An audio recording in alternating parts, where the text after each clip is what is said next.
Pues para entrar ya de lleno en materia, voy a tratar con las siguientes diapositivas, convencerlos acerca de la relevancia que tiene el análisis molecular en el diagnóstico y manejo de los nódulos tiroideos. Y también trataré de utilizar ciertos datos dentro de nuestro laboratorio que nos han demostrado ser útiles como una medida de control de calidad para evaluar justamente este control de calidad dentro del laboratorio de citopatología y como cada uno de los citopatólogos para ver cuál es su desempeño.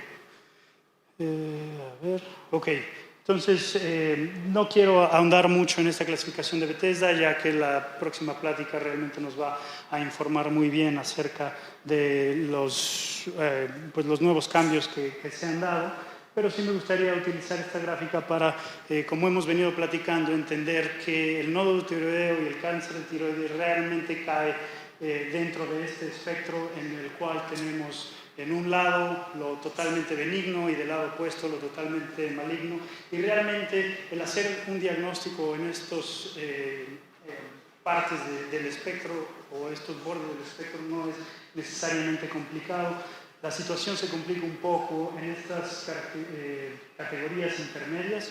Es curioso que dentro de las múltiples clasificaciones que han sido propuestas a nivel internacional, la clasificación de Bethesda, desde mi punto de vista, es la que más adaptación y adopción ha tenido a nivel internacional y la que prácticamente todos utilizamos y que, bueno, como saben, son 6 categorías. Yo les mencionaba bien, pues, del lado mismo del espectro, de la categoría número 2. Después tenemos estas categorías inciertas, que son la 3, la 4 y la 5, y bueno, la categoría 6, que es malignidad. Desde el punto de vista molecular, ya lo vimos en la mañana con la plática de la doctora Agosto, en la que nos comentaba el manejo de pacientes que se encuentran dentro del diagnóstico de malignidad. Y nada más para andar un poquito en este tema, me gustaría hacer alusión a este artículo publicado en el 2014, que realmente es el primer estudio de secuenciación utilizando metodologías de secuenciación masiva y con una corte de pacientes de más de 100 pacientes con carcinoma papilar de tiroides, en la cual a través de los estudios de secuenciación se observó que principalmente el carcinoma papilar de tiroides, el 60% de los casos tienen mutaciones en este gen, ¿no?, que tanto hemos discutido hoy, que es el gen BRAF. Mutuamente excluyente y en menor proporción tenemos a un grupo de pacientes que tienen mutaciones tanto en el gen NRAS o HRAS y un pequeño porcentaje también tienen mutaciones en el gen KRAS, que los englobamos como los genes RAS. Y es interesante ver que la corte, cada una de estos es un paciente, una línea es un paciente y estos son las diferentes mutaciones que tienen. Aquí está la lista de genes y esta es la prevalencia o la frecuencia de estas alteraciones. Y podemos ver, como les mencionaba, que aquellos pacientes con carcinoma papilar de tiroides que tienen mutaciones puntuales en BRAF realmente no tienen algunas que otras mutaciones en estos genes que son un poco menos comunes y que tienen implicación tumorigénica menos relevante y son mutuamente excluyentes con aquellos pacientes que tienen mutaciones en los genes RAS y este otro grupo pequeño de pacientes que tienen fusiones, que son una alteración diferente a nivel molecular, pero que tienen un efecto similar que conlleva la proliferación celular. Se pueden tener, de forma similar a la mutación de BRAF, se puede tener una translocación, una fusión dentro del gen y, como bien se mencionaba anteriormente, otros de los genes involucrados que también tienden a fusionarse son el gen RET, los NTRAX, el gen TADA, etc.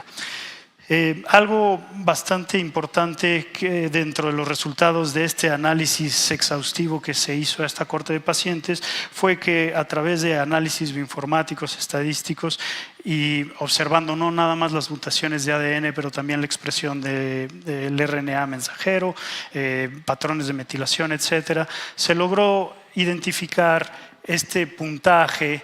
Y la corte prácticamente se divide en dos. Si bien el diagnóstico histopatológico fue carcinoma papilar de tiroides, vemos que estos pacientes realmente se dividen en dos grupos. El grupo más grande e importante son aquellos que tienen esta mutación característica en BRAF, que es un cambio de la valina en el aminoácido 600, y estos tienen un score BRAF. Y de forma opuesta, aquellos pacientes cuyos carcinomas papilares de tiroides tenían mutaciones en estos genes RAS y algunas de estas mutaciones, pues tienen un score RAS mucho mayor.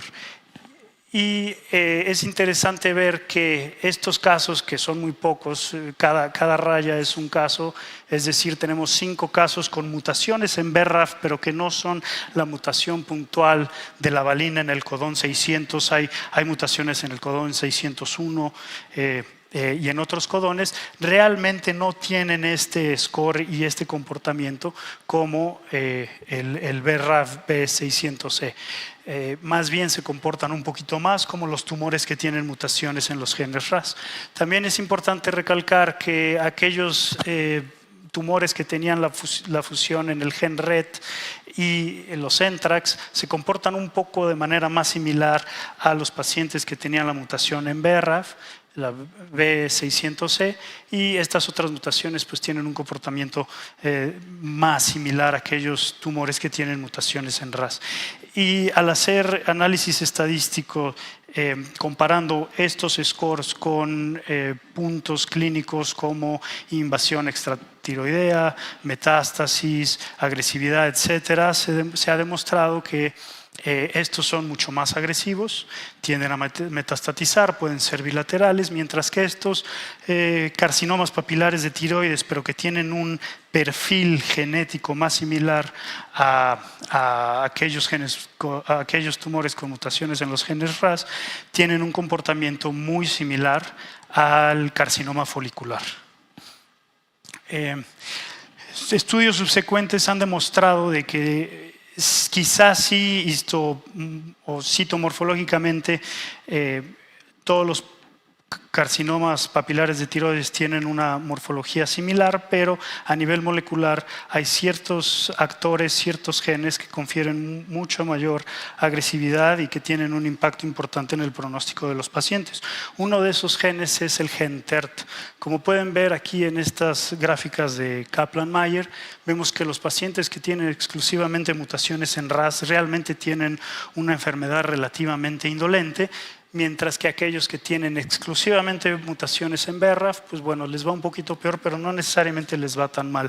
Mientras que aquellos que tienen cualquiera de estas dos alteraciones, pero además mutación en el gen TERT, pues realmente son los que tienen un menor tiempo libre de enfermedad. Entonces, el entender desde un punto de vista molecular cuáles son las características de un tumor nos puede también hacer entender cuál pudiera ser la progresión de la enfermedad y la evolución de la enfermedad. Y hay estudios recientes que sugieren que a raíz de estos hallazgos moleculares quizá pudiéramos tener un impacto diferente en la cirugía que se llegue a realizar o en la terapia que se le dé al paciente. De forma ya global y como para tratar de resumir esta primera parte del carcinoma de tiroides, tenemos del lado derecho un resumen de las alteraciones que se han encontrado en el carcinoma clásico papilar de tiroides, que como bien ya revisamos, pues prácticamente 70% de los casos tienen esta mutación puntual en BRAF, y aquí están en menor proporción los casos que tienen las fusiones pues en estos genes con comportamiento muy similar. Como les comentaba, carcinomas papilares de tiroides con un RAS score prácticamente se comportan como los carcinomas foliculares y tienen un perfil muy similar al de los adenomas foliculares, que se caracteriza en su mayoría por mutaciones en los genes RAS y mutaciones en estos otros genes, algunos de los cuales son oncogenes, otros son genes supresores de tumores, y bueno, hay un porcentaje en los cuales no hay conocimiento específico de la alteración molecular, pero se infiere que tienen ciertos cambios en el número de copias de diferentes cromosomas o diferentes genes que son los que están llevando o conduciendo esta tumorigénesis. Entonces, para resumir, realmente tenemos dos vías de proliferación de celular que utilizan las células foliculares para desarrollar neoplasia. Aquellas células foliculares que adquieren mutaciones en BRAF o en estos otros genes, ya sea principalmente del tipo de una fusión, pues van a conducir o se va a activar la vía que se conoce como MAPK, y esto desencadena cierta cadena de eventos, por así decirlo, que tienen como resultado cambios citomorfológicos que nosotros pues, podemos reconocer al microscopio y que son muy clásicos, como la presencia de inclusiones intracitoplásmicas, núcleos agrandados, un poco ovales, con los surcos intranucleares. Y de forma opuesta, aquellos carcinomas que tienen mutaciones en estos otros genes activan una vía paralela, que es la vía del PI3K, y prácticamente incluye los genes RAS y estos otros genes. Y la morfología que vemos en los tumores, las neoplasias con mutaciones en estos genes, pues es de microfolicular y mucho más similar bueno, muy diferente a la del carcinoma papilar, pero digamos que ambas vías desencadenan a nivel del núcleo en pues, proliferación celular, crecimiento, etc. De tal forma que, en resumidas cuentas, el origen del cáncer de tiroides, cuando tenemos las células foliculares, dependiendo del tipo de mutación que tengan y de las vías que sean activadas, pues eso nos va a dar como resultado citomorfológico, histomorfológico, un carcinoma papilar de tiroides clásico o un carcinoma folicular. Cuando tenemos genes mucho más agresivos o carcinomas que eventualmente adquieren mutaciones en estos genes que confieren mayor agresividad, pues bueno, terminamos con los carcinomas pobremente diferenciados, carcinoma anaplásico. Y como bien se ha mencionado en las pláticas anteriores, las células C, las células neuroendocrinas que se encuentran dentro de la tiroides, al adquirir mutaciones principalmente en el gen RET, pues se desencadena el carcinoma medular de tiroides. Y como la doctora Agosto mencionó en una excelente plática que tuvimos ahora en la mañana, la relevancia de poder identificar estas alteraciones en los pacientes que ya están clasificados con categoría 6 con un carcinoma, pues es importante porque hay diferentes tipos de terapia blanco a las cuales basados en diferentes estudios que están enlistados aquí, así como los estudios que mencionó la doctora, pues se ha visto que la tasa de respuesta va hasta, en ciertos casos, hasta el 90%. Entonces, realmente esto cambia el paradigma en cuestión de tratamiento y no solo de diagnóstico. Este nada más es un caso que tuvimos que la verdad a mí me impactó mucho y me motivó mucho a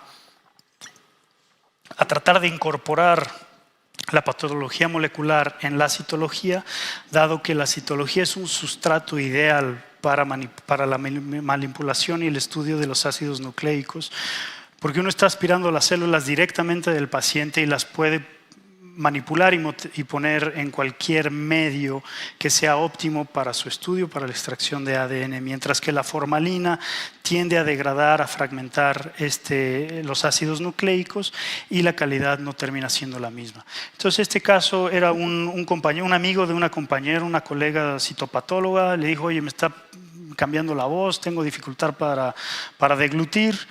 Le hicieron un estudio por fuera, la biopsia no fue muy definitiva y le dijo, vente a la clínica de ACAFS que teníamos en la universidad. Llegó, lo vimos, le hicimos el ultrasonido, le hicimos la BAF. Como pueden ver aquí en la microscopía, aquí arriba con...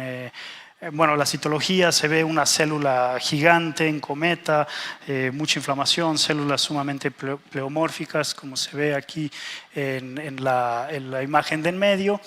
Y con el sobrenadante que obtuvimos al enjuagar la aguja en el medio para la base líquida, tomé 2 mililitros, lo metí en un cartucho de PCR en tiempo real que identifica mutaciones en BRAF, y en 3 horas teníamos una amplificación de esta curva de color amarillo que nos indicaba que efectivamente las células tienen la presencia de una mutación de BRAF. Dado que este estudio molecular lo estábamos apenas validando, no podíamos otorgar ese resultado al paciente porque pues no estaba validado, pero eso nos sirvió para que con el bloque celular pudiéramos hacer la inmunohistoquímica para BRAF, que aquí, como pueden ver, en la parte superior se ve muy incipiente.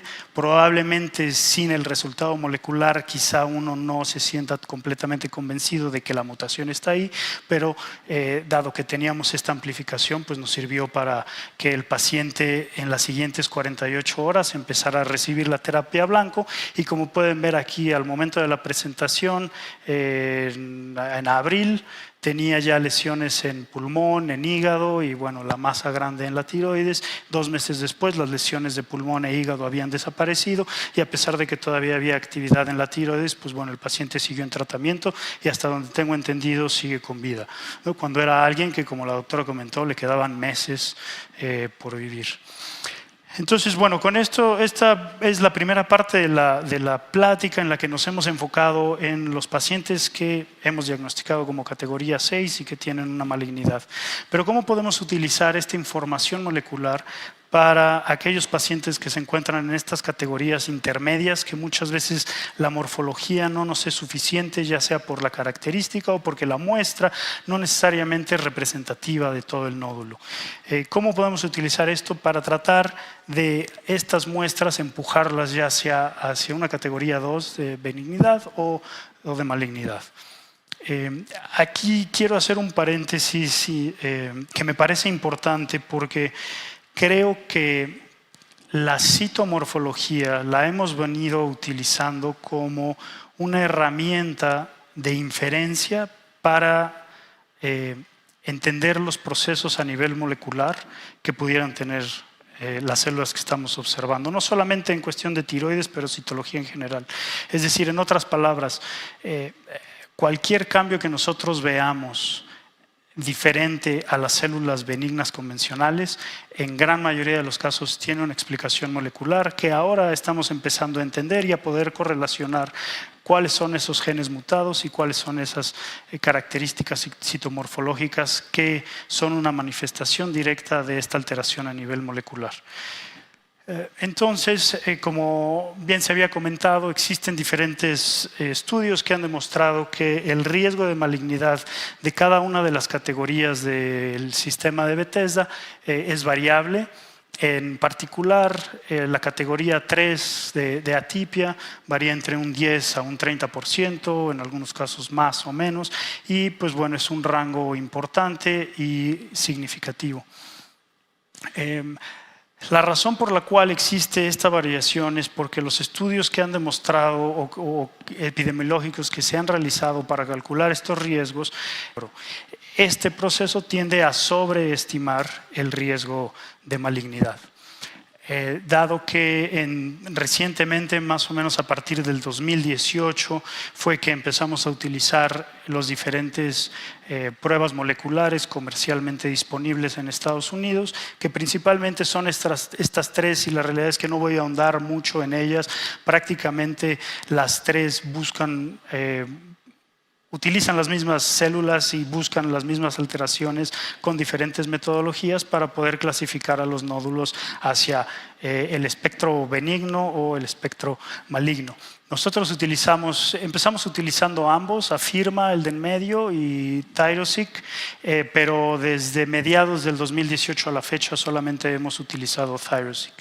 Y nos parece una prueba bastante útil, que no solamente la utilizamos para refinar este diagnóstico en los pacientes que clasificamos como Bethesda 3, pero también la podemos utilizar para calcular un riesgo de malignidad derivado de esta información molecular, que del grupo que se encargó en la Universidad de Pittsburgh de desarrollar el Tyroseq, eventualmente uno de los colaboradores, coautores, el doctor Ohori, desarrolló este modelo en el cual tomando las diferentes probabilidades de cáncer que ellos obtuvieron al momento de hacer la validación de su prueba en población general y en estudios multiinstitucionales, uno de los cuales está publicado en JAMA y en otras revistas de alto impacto, pues pudieron determinar justamente estas probabilidades, ¿no?, de cáncer.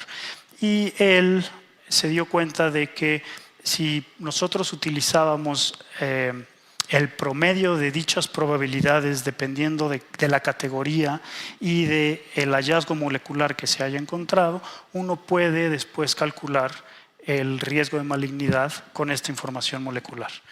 Este es un ejemplo en el cual vemos que es un nódulo, el cual se clasificó como Bethesda 3. Okay. Y el nódulo arrojó un resultado positivo para una mutación de NRAS. Tomando el promedio del riesgo de malignidad de aquellos nódulos clasificados como benignos, que es del 3%, este es un punto importante que permítanme hacer un paréntesis. Hay ciertos genes que ahorita les voy a demostrar que tienen mutaciones, pero que no están asociados a cáncer. Y actualmente la prueba de ThyroSeq los clasifica como actualmente negativos. Y el riesgo de malignidad es bajo, es del 7.5%. Entonces, tomando estos promedios y el promedio de cáncer en este caso en particular, la presencia de la mutación RAS, se pueden calcular el promedio de estas probabilidades y uno termina con un riesgo para ese paciente en particular derivado de la información molecular de un 26.8%. Con esta información, los colegas en la Universidad de Miami se dieron a la tarea de hacer una búsqueda retrospectiva de la base de datos y calcularon el riesgo de malignidad utilizando las tres metodologías que les acabo de mencionar. Una es población general, que es este ROM1. Después, el sesgo de selección con el ROM2 enfocado en aquellos pacientes que tuvieron cirugía y con la información molecular. Y vemos que efectivamente el riesgo derivado de la información molecular cae entre ambos riesgos, ¿no? Lo habíamos visto que lo publicado es entre 10 a 30%, en la corte interna de la Universidad de Miami varía de un 12 al 41%, pero el riesgo molecular es pues justamente en medio, un 20%. Entonces, los autores, tanto de este manuscrito como de la persona que lo describió, sugiere que el riesgo de malignidad derivado de esta información molecular se asemeja mucho más a la realidad que estos otros dos metodologías que se han venido utilizando tradicionalmente.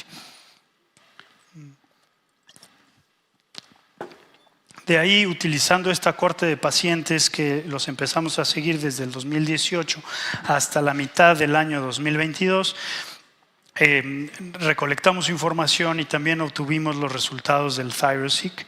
Entonces hicimos este pequeño estudio en el cual Andrés, que está por ahí, cuando estuvo visitando en Miami nos ayudó bastante y van a ver el fruto de su esfuerzo. Realmente él es quien se tiene que llevar la mayor parte del crédito, porque terminamos con 7.500 pacientes entre 2018 a la mitad del 2022. Excluimos aquellos casos que habían sido diagnosticados por citopatólogos, 4 de ellos que tenían menos de 150 casos cada uno, porque eso tiende a inflar mucho las proporciones, como lo van a ver. Entonces terminamos con 7.200 casos, que esta es más o menos la distribución. La mayoría de ellos, el 70%, son benignos, 17% los clasificamos o habían sido clasificados con Bethesda 3, algunos, muy pocos, menos de 100 se mandaron para firma, la gran mayoría se mandó para ThyroSeq, y el reporte de ThyroSeq, como les mencionaba, nos da un resultado negativo, nos puede dar un resultado actualmente negativo, es decir, se identificó una mutación somática, pero en un gen que no está asociado a malignidad, y nos puede dar un resultado positivo en aquellos genes en los que se detectó BRAF, RAS o alguna de las fusiones. Utilizando esa información calculamos la tasa de llamado de benignidad y la tasa de llamado de positividad. Es decir, para cada citopatólogo calculamos dos tasas. La tasa con la cual utilizan esta categoría Bethesda 3, tomamos todos los casos de cada uno de los citopatólogos, determinamos el número de categoría 3, hicimos pues, la división y calculamos su tasa. El sistema de Bethesda tradicionalmente recomendaba una tasa de uso del Bethesda 3 de 7%, eventualmente la han subido a un 10% y yo creo que eso se mencionará en la siguiente plática. La recomendación es que sea del 10%. Nosotros estamos en 17.3% y hay series que reportan casi hasta un 40%. Entonces, esto nos sirvió para entender cuál era nuestra tasa de uso del AUS rate o del Bethesda 3, pero al tener la información molecular también nos sirve para calcular el positive call rate o la tasa de positividad de aquellas biopsias que fueron mandadas y que regresaron un resultado positivo, porque entonces eso nos da una perspectiva mucho más completa del desempeño del laboratorio y de cada uno de los citopatólogos. Entonces no sé si pudiéramos ver con la ayuda de un grupo aquí de Medellín, de Impossible Code, y la ayuda de Andrés, Germán y de varios compañeros, utilizando estos 7.500 casos, nos dimos a la tarea de hacer este dashboard interactivo en el cual tenemos todos los datos de estos pacientes. No sé si se puede ver bien. Espero que se vea bien. Y entonces, bueno, tenemos el histórico. Realmente este dashboard nos ha permitido hacer bastantes análisis porque podemos restringir estos gráficos y demás por cada uno de los años, pero bueno, por cuestiones de tiempo nada más les mencionaré el histórico y quiero que tengan en cuenta que esto es de enero del 2018 a julio del 2022. Como les mencionaba, hubo 4 citopatólogos que excluimos y terminamos con estos citopatólogos que son 6 y con el conjunto de laboratorio. De estos 7.200 casos, 1.239 tuvieron el análisis de ThyroSeq y solamente 361 fueron positivos.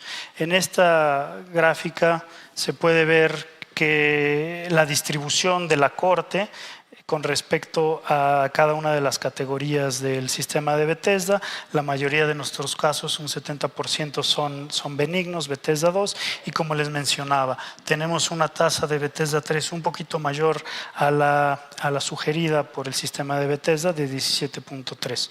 Esta información también está desplegada aquí en este otro gráfico en el cual incluimos la temporalidad.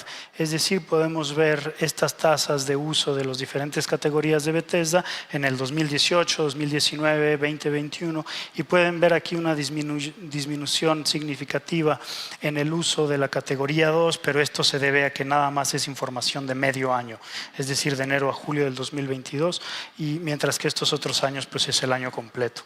Y a pesar de esto se ve que pues, bueno, las tasas más o menos se han mantenido a lo largo de este periodo. De forma interesante vemos que la mayoría de los casos que hemos mandado a ThyroSeq que nos arrojan un resultado positivo tienen una mutación en el gen RRAS que es seguido por el gen TSHR, que es el gen que codifica para el receptor de la TSH. Este gen es comúnmente mutado en proliferaciones que no confieren malignidad, es decir, son nódulos neoplásicos, pero de comportamiento benigno, y esta mutación en este gen le confiere a las células ciertas alteraciones citomorfológicas que nosotros podemos reconocer como atípicas, justamente las clasificamos en Bethesda 3 y nos dan un resultado positivo para TSHR, pero que está clasificado como actualmente negativo. Es decir, estos casos se pueden reclasificar como Bethesda 2 a pesar de que son nódulos neoplásicos. Y bueno, hay aquí algunos casos con mutaciones para BRAF que realmente son carcinoma papilares de tiroides, que bueno, por cuestión de la muestra, etcétera, no fueron clasificados como tales. Y una lista después un poco grande de casos, y algunos de ellos pueden llegar a tener más de un gen mutado. Y bueno, como es de esperarse, la corte pues es principalmente de género femenino con una media de edad de alrededor de 50 años, mientras que en los pacientes masculinos la edad es un poquito mayor, la media de edad es un poquito mayor, cerca de los 60. Entonces, utilizando estos datos, después pudimos hacer un análisis por citopatólogo. Aquí tenemos en esta otra gráfica los resultados de la prueba molecular. Como bien les decía, tenemos los resultados negativos. El 54% de las muestras que hemos llamado Bethesda 3, principalmente algunas 4, pero sobre todo las 3 que hemos mandado para ThyroSeq, regresan con resultado negativo. Y estos pacientes son reclasificados como teniendo un nódulo benigno y ya no es necesario hacerles cirugía, ya pueden tener un seguimiento mucho menos invasivo. Los casos positivos son 28% y tenemos este 12% de los casos que nos reportan una mutación pero que no está asociada a malignidad. Y la combinación de estos dos casos es la que hemos utilizado para calcular este positive call rate. En esta gráfica, con estas barras de diferentes colores, podemos ver a cada uno de los citopatólogos y al laboratorio en global, y podemos distinguir el uso de las diferentes categorías de Bethesda por citopatólogo.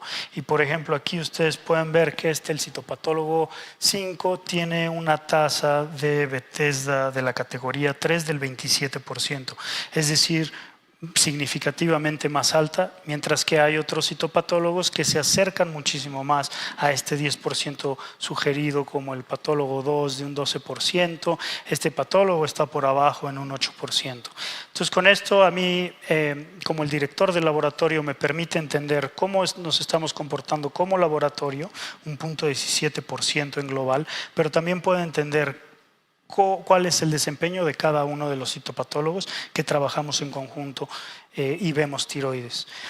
Esta otra gráfica despliega la información similar de cada uno de los citopatólogos que ustedes ven aquí en los diferentes colores, pero utiliza la temporalidad como una variable adicional para también permitirnos entender si hay ciertas tendencias. Entonces, déjenme nada más mostrarles al patólogo número 5, que como bien vimos es el que en esta gráfica global que incluye la información del 2018 a mediados del 2022 es la persona que tiene una tasa mayor. Pero si vemos su desempeño a través del tiempo, pues efectivamente empieza con una tasa muy alta del 38%, pero el siguiente año la baja al 23%, aumenta un poquito a 28%, pero vuelve a bajar a 24%, y actualmente, o por lo menos hasta el año pasado, tenía una tasa del 22%, es decir, tiene una tendencia a la baja. Mientras que si observamos, por ejemplo, lo que ha pasado con el patólogo número 8 o con el patólogo número 9, pues vemos que es opuesto. Ellos tienen en general el uso a nivel global de la categoría 3 en un menor al citopatólogo 5, pero vemos que empezaron muy bien en el 2018-2019, y yo no sé si fue por la pandemia o qué pasó en el 2020, pero eventualmente su uso de la categoría 3 ha ido en aumento. Entonces esto pudiera indicar un foco rojo como para poder dar una de retroalimentación y decirle, bueno, en global no estás tan mal, pero por año tu tendencia ha ido a la alta y quizás sea conveniente rectificar bueno, no sé, el uso de la categoría 3. Esto nos da una información importante, pero no es la información completa. Creemos que la información completa viene al poder utilizar esta tasa de positividad que se deriva de los estudios moleculares. Y déjenme explicarles por qué. Eso lo vemos aquí en esta otra gráfica, en la cual en el eje X tenemos la tasa de utilización de la categoría 3 o el AUS rate, y aquí tenemos el positive call rate o PCR. Nosotros al poder graficar estos dos vemos que, por ejemplo, otra vez con el citopatólogo 5, tiene una tasa de uso del Bethesda 3 en global bastante elevada, mientras que otros citopatólogos pues, se encuentran con una tasa menor y, por ejemplo, este otro citopatólogo no solamente tiene una tasa más cercana a este 10% que es el sugerido, pero tiene una tasa de positividad alta. ¿Esta información en qué se traduce? Bueno, si tenemos a citopatólogos como el 5 que están en este cuadrante inferior derecho, es decir, tienen un alto uso de la categoría 3, pero tienen una tasa de positividad del estudio molecular muy baja, eso quiere decir que ellos están sobreclasificando nódulos benignos, es decir, la mayor parte de los nódulos que ellos clasifican como 3 realmente son nódulos benignos. Mientras que un citopatólogo que se encuentre, digamos, acá, con una tasa de positividad mucho más alta, eso pudiera sugerir que quizá él o ella estén introduciendo casos que deberían de ser clasificados como 4 o 5 o quizá hasta 6 en una categoría 3. Entonces esto nos permite también entender en qué parte de este espectro cada uno de los citopatólogos cae y como laboratorio en global, como lo pueden ver aquí con este círculo que es el más grande de color morado, pues bueno, más o menos el desempeño del laboratorio cuál es. Esta es una información valiosa, importante, que nos puede ser de utilidad para pues, tener intervenciones específicas, pero también es importante tener en cuenta la temporalidad. De tal forma que, como mencionaba hace rato, gracias a nuestros amigos de Impossible Code, generamos esta animación en la cual ustedes pueden ver el desempeño de cada uno de los citopatólogos, que pues son las bolitas, a través de cada uno de los diferentes años. Déjenme bajarlo. Uy, no sé si podamos regresar. Pero bueno, como ustedes podían ver en la animación, las bolitas tienden a moverse de un lado a otro. Y estas proporciones también van en función al número de casos que cada citopatólogo ve, y ese número de casos está reflejado en el tamaño de cada una de las bolitas. Por eso la morada es la más grande, porque es la información global. Y como les mencionaba, es importante ver el desempeño utilizando la variable de la temporalidad, porque por ejemplo en 2018 efectivamente, como lo hemos venido discutiendo, el patólogo 5, la bolita naranja, pues bueno, tiene una tasa de AUS rate muy alta y el PCR muy bajo, quiere decir que está sobrellamando nódulos benignos. En el 2019 mejora bastante, y en el 2020, pues bueno, empeora un poquito. La mayoría de los citopatólogos se encuentran en un cuadrante adecuado. El laboratorio como tal, la verdad es que no se mueve mucho, se mantiene dentro de este cuadrante. Y entonces, bueno, creemos que esta información realmente es útil no solo desde el punto de vista diagnóstico, que nos permite reclasificar los nódulos como benignos o malignos, también nos da información muy valiosa para transmitirle al médico y que entienda cuál va a ser el comportamiento de los pacientes que caen en una categoría 6 y que tienen cáncer, y eventualmente podemos utilizar esta información para calcular los riesgos de malignidad derivados de la información molecular que se asemejen mucho más a la realidad, y también me permite a mí como director de un laboratorio de citopatología entender cuál es el desempeño de mi laboratorio y de mis colaboradores, así como el mío mismo, dentro del laboratorio. Entonces yo creo que no sé si podemos regresar a la presentación de PowerPoint, pero para mí esta información es sumamente valiosa porque realmente me permite pues entender muchas diferentes cuestiones desde el punto de vista diagnóstico y de control de calidad.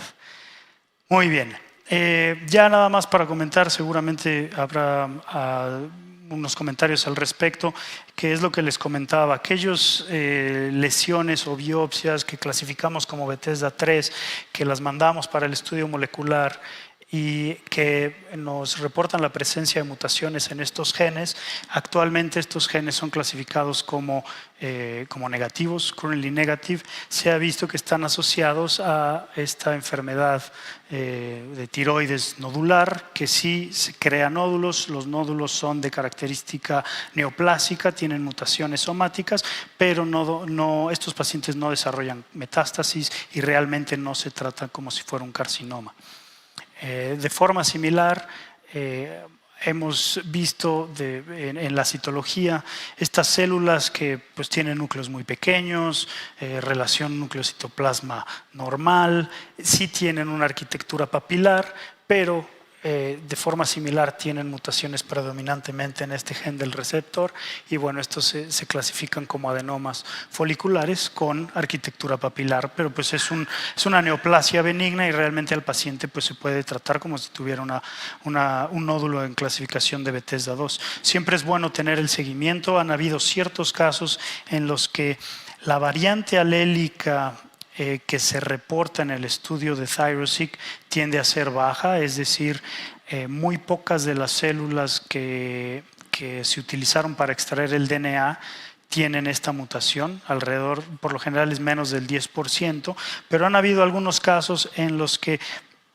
biopsias subsecuentes demuestran que esta variante alélica empieza a aumentar 20%, 30%. Eso pudiera también ser una indicación de que quizá las células han adquirido algunos otros cambios y están proliferando más y quizá sea conveniente en ese punto tener una intervención más agresiva, una intervención quirúrgica.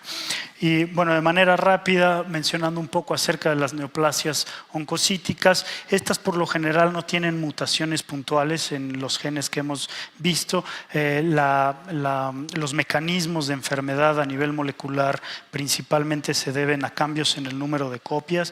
Muchos de los carcinomas oncocíticos tienen un proceso que se llama whole genome doubling, es decir, se duplica todo el material genómico y esto lo reporta ThyroSeq como copy number alteration, alteración en el número de copia. Y a mayor número de cromosomas o de genes, partes del genoma alterado, se ha visto que se asocian con malignidad. Aquí, bueno, las imágenes se ven bastante contrastadas, pero confíen en que aquí había una invasión de la cápsula que pues era compatible con un carcinoma oncocítico. Rápido, quiero comentarles este caso que tuve hace como 2 semanas, mujer, 72 años, en una institución le hicieron este estudio, determinaron que había un nódulo frío, no tenía ningún otro factor de riesgo, ni clínico ni nada, se le hizo una BAF, la realidad es que la BAF fue muy deficiente, la biopsia no fue buena, había un par de grupitos y algunas células por ahí flotando, pero no más de 5, pero estas células tenían esta morfología plasmacitoide, abundante citoplasma granular, nucleolos prominentes.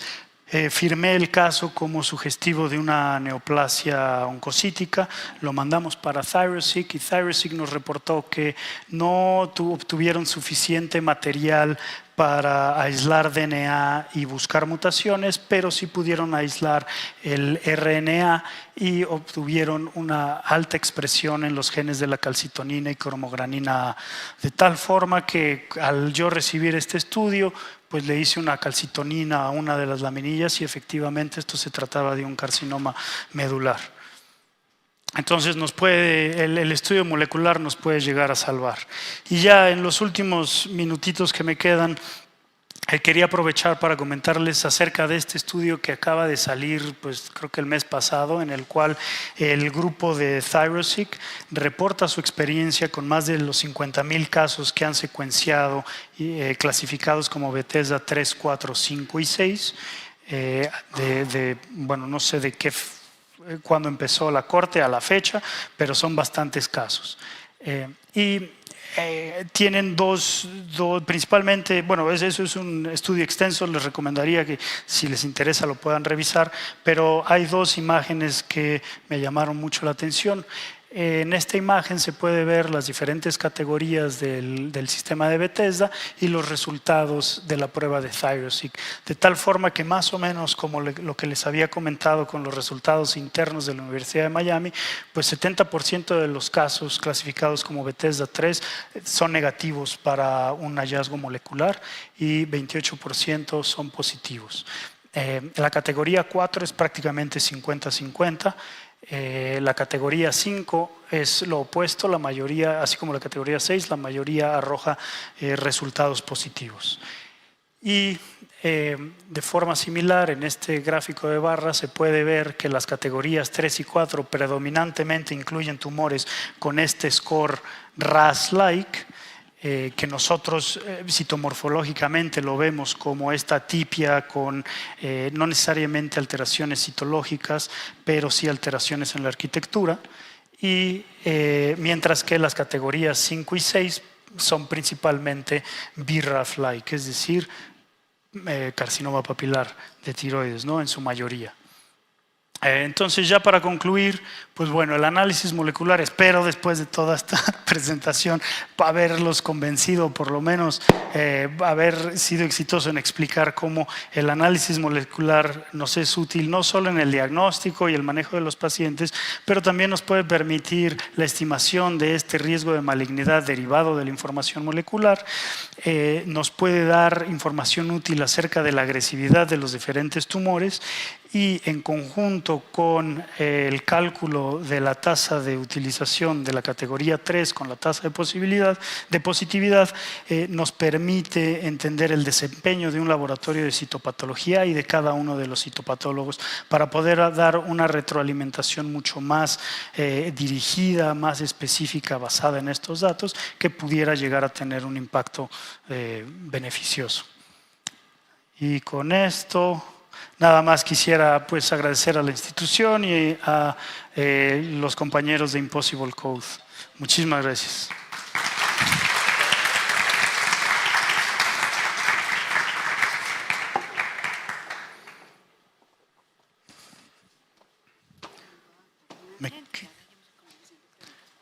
Ok, sí, gracias. Bueno, le vamos a dar paso a la sesión de preguntas con el doctor. Nos indican, por favor, quién está interesado en preguntar.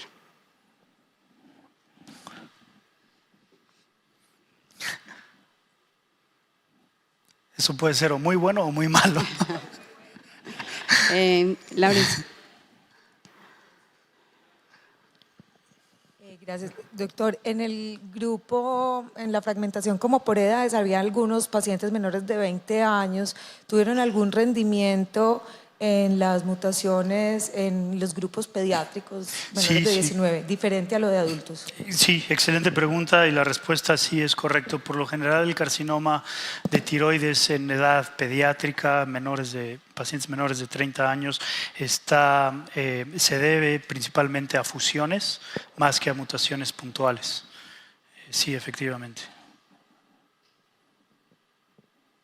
¿Verdad? Hola, no, muchas gracias. En NIFT, en NIFTP, ¿hay alguna utilidad del análisis molecular? Cuando uno está en la disyuntiva, si lo categoriza más como un 4 o si lo aproxima como un 5, pues sospechoso de que puede ser esa neoplasia, la utilidad de las pruebas moleculares. Sí, muy buena pregunta. Y efectivamente, si uno está pensando que pudiera ser NIFP, pero reportan la presencia de una mutación BRAF, no es NIFP. O sea, mejor clasificarla como 5 o 6, probablemente sea más un carcinoma papilar, pero si no hay una mutación de BRAF igual, y pues sí indica más que sea un NIFP. Sí. ¿Tenemos más inquietudes?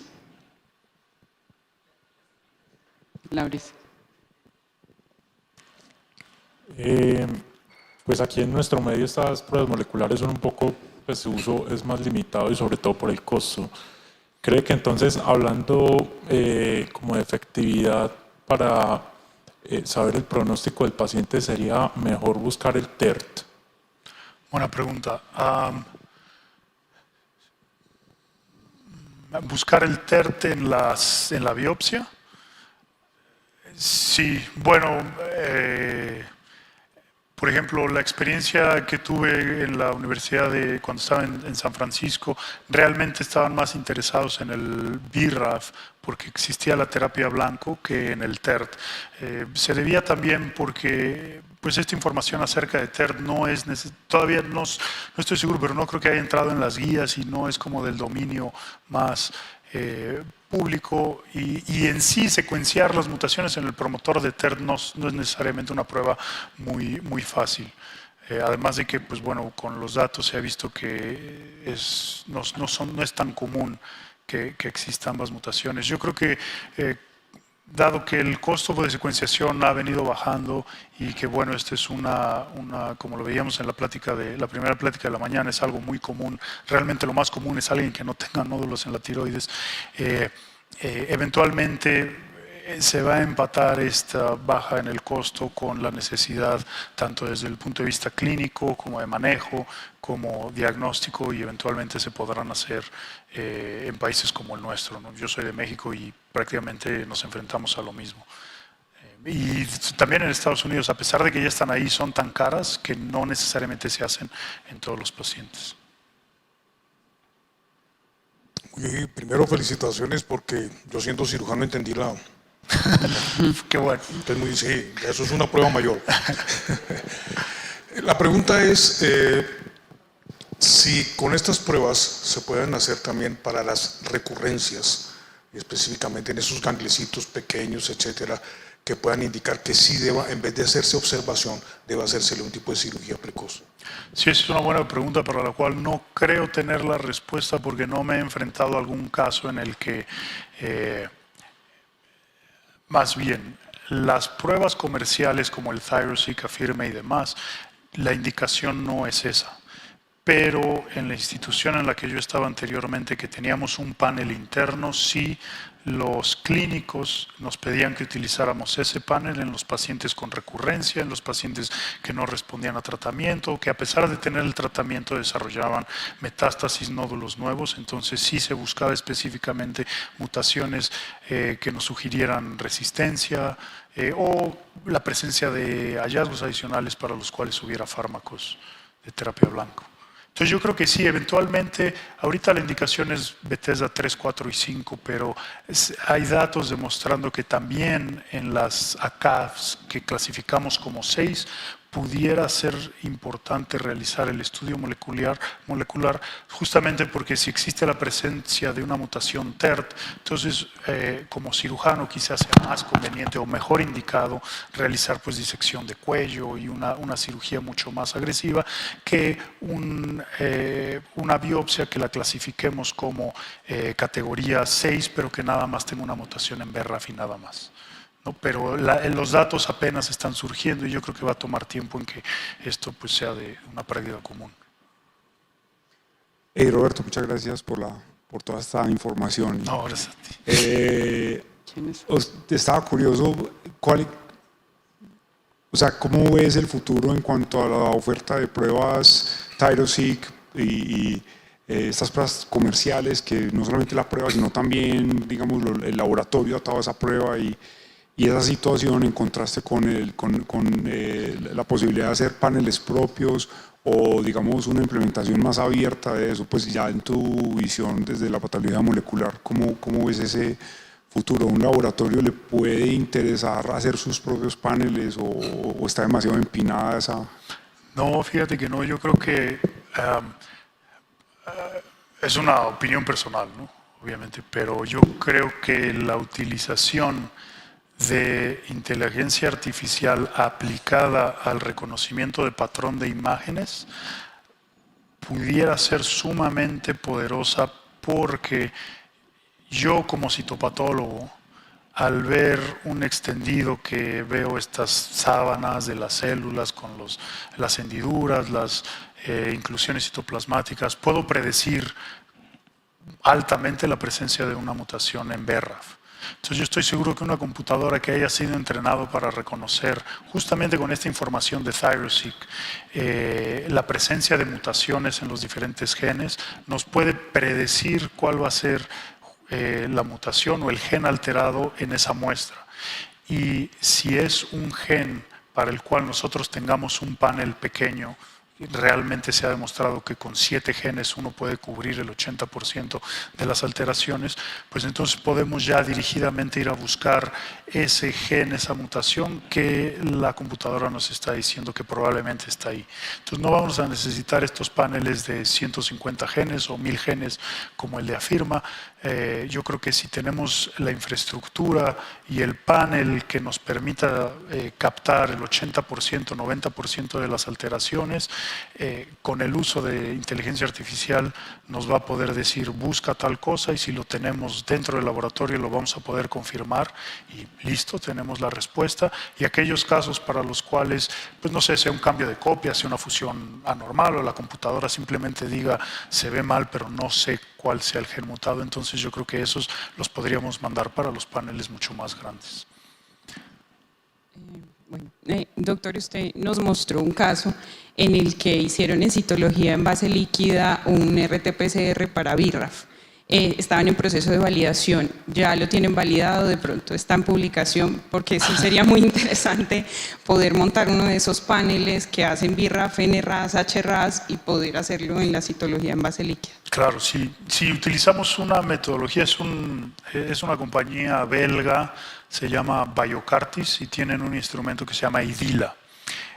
Funciona con cartuchos. Los cartuchos es para un solo paciente, un solo gen, múltiples mutaciones. Tienen 5 o 6 cartuchos, uno para CARRAS, NRAS, BRAF, inestabilidad microsatelital y fusiones RET, ALROS, MET y ENTRAX. Y a mí me encantó la forma en la que pudieron simplificar el proceso de tal forma que cualquiera de nosotros podríamos correr esa prueba. Simplemente se toma ya sea una laminilla con el tejido de parafina o líquido, ya sea biopsia líquida o de la citología, se mete en el cartucho se escanea, se mete al instrumento y se deja correr, y más o menos tardan entre 2 horas y media a 3 horas y tenemos resultado positivo o negativo y se pueden ver las curvas de amplificación. No, sí ya se validó el instrumento en la Universidad de California. No sé en qué parte del proceso estén, si es que lo vamos a reportar o no, pero yo creo que para los pacientes como este que les mencioné, que tienen carcinoma anaplásico, no pueden esperar 2 o 3 semanas a que les demos el resultado. Sí se tienen que hacer estas pruebas sumamente rápidas porque la presencia de la mutación va a dictar el tratamiento.